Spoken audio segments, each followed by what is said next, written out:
tous et bienvenue pour cette nouvelle vidéo aujourd'hui cinéma, où je vais revenir sur un film qui est sorti l'année dernière, qui a été nommé aux Oscars, qui est donc le 9e film de Quentin Tarantino.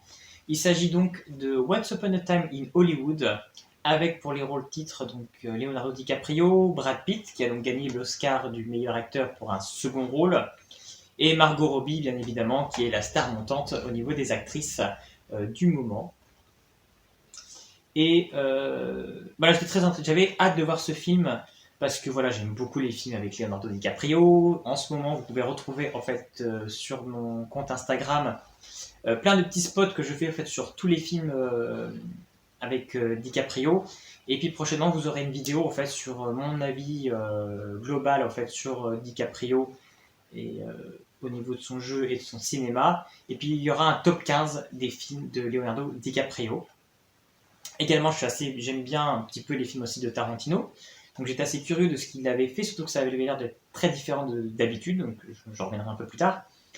Donc, et ça aussi, je pense que bientôt, je ferai aussi, après peut-être bien Leonardo DiCaprio, je ferai peut-être une rétrospective sur donc, tous les films de Quentin Tarantino, pour revenir un petit peu sur ce réalisateur assez particulier, il faut bien le reconnaître. Donc voilà, on avait un beau casting, et je ne savais pas du tout à quoi m'attendre avec ce film. Et je vais en revenir plus tard sur mon avis global sur ce film, mais ça a été plutôt un film assez particulier, je dois bien le reconnaître, et j'ai du mal en fait à me donner vraiment un réel avis sur ce film. On est passé pas loin du coup de cœur, c'est certain, mais il y a eu un gros bémol qui a vraiment cassé le film. J'y reviens. Donc Once Upon a Time in Hollywood, qu'est-ce que c'est? Alors c'est un film, c'est une uchronie qui va se passer dans les années en 69. Et en fait, on va suivre donc le personnage de Leonardo DiCaprio, donc Rick Dalton, qui est un acteur de film de western, et on suit donc sa doublure Cliff Booth, donc joué par Brad Pitt, sa doublure cascade. Et en fait, Rick Dalton en fait est un acteur qu'on comprend qui est sur le déclin. Il n'a quasiment plus de rôle titre. Il va jouer des rôles il va jouer des rôles de méchants en fait dans des séries. On sent qu'il est en déclin. Il y a un homme qui s'approche de lui, qui va lui proposer d'aller peut-être tourner plutôt en Italie pour tourner des westerns italiens. Donc il comprend qu'en fait, il n'intéresse plus personne et il vit assez mal en fait ce fait en fait d'être en déclin, de ne plus exister, de ne plus être célèbre. Mais il habite quand même dans les beaux quartiers d'Hollywood.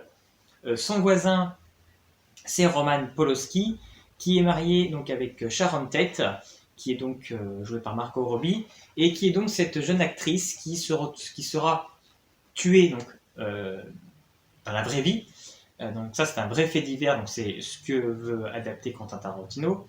Le meurtre en fait donc de Sharon Tate par une sorte de secte un peu hippie.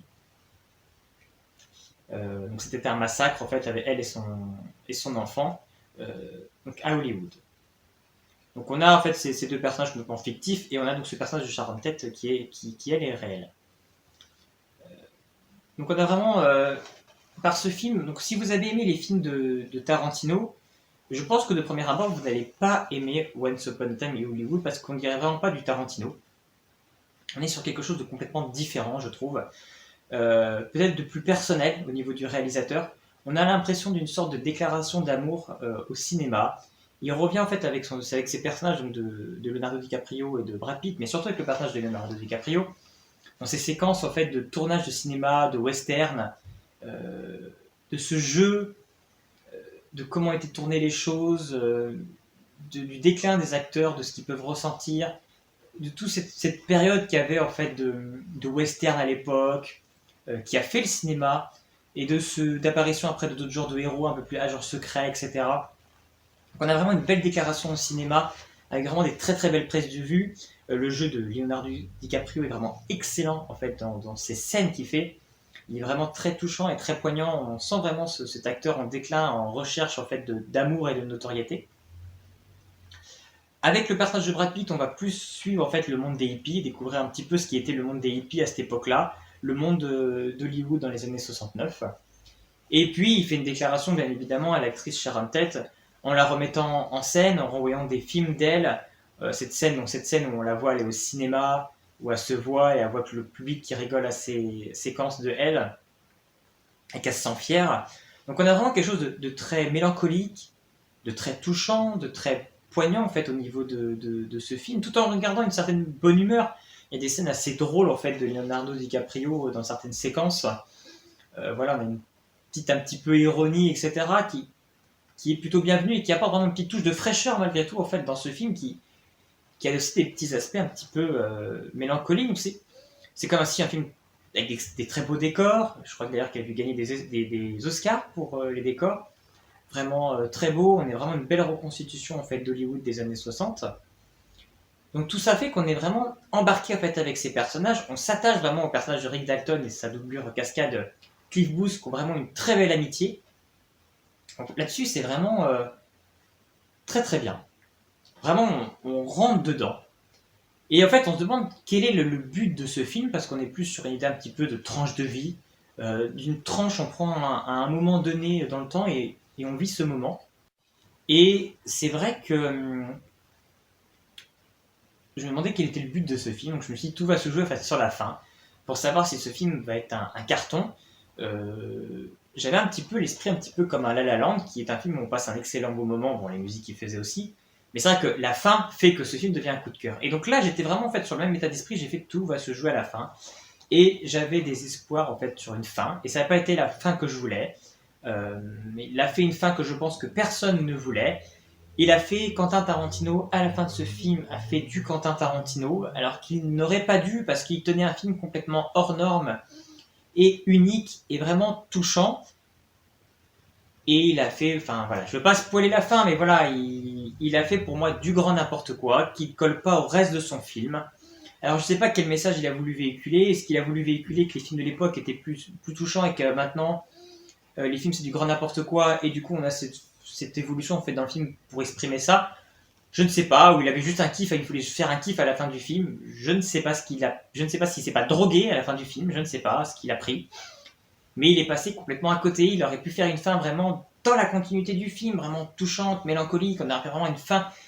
Il pouvait faire quelque chose vraiment de très très intéressant. Et non, il a fait n'importe quoi pour moi. Il a en fait saccagé lui-même son film. Et c'est extrêmement dommage parce que voilà, le film est assez long. Il dure quand même 2 h 30 et il passe très bien. On le trouve. Et pourtant, c'est pas qu'il se passe grand chose, mais il passe très bien. On est vraiment capté par ces personnages et ces acteurs. Donc on a 2 heures vraiment où, j'ai envie de dire 2 heures, 2h10, vraiment très bien, et on a ces 20 dernières minutes où non, non, tu peux pas faire ça, tu peux pas gâcher comme ça ton film. Donc c'est vraiment pour moi une déception parce que vraiment ce film partait très bien pour être vraiment un très très bon film. J'aime ce film pourtant, c'est ça qui est assez étrange, c'est que j'aime quand même ce film, mais il aurait pu être tellement mieux s'il avait fait une fin différente. Donc et si vous aussi vous avez vu Once Upon in Hollywood, n'hésitez pas à me laisser un petit commentaire pour qu'on puisse en parler, pour savoir si on a eu le même ressenti en fait sur ce qui s'est passé. Et puis sinon on se retrouve bientôt pour une prochaine vidéo. À bientôt.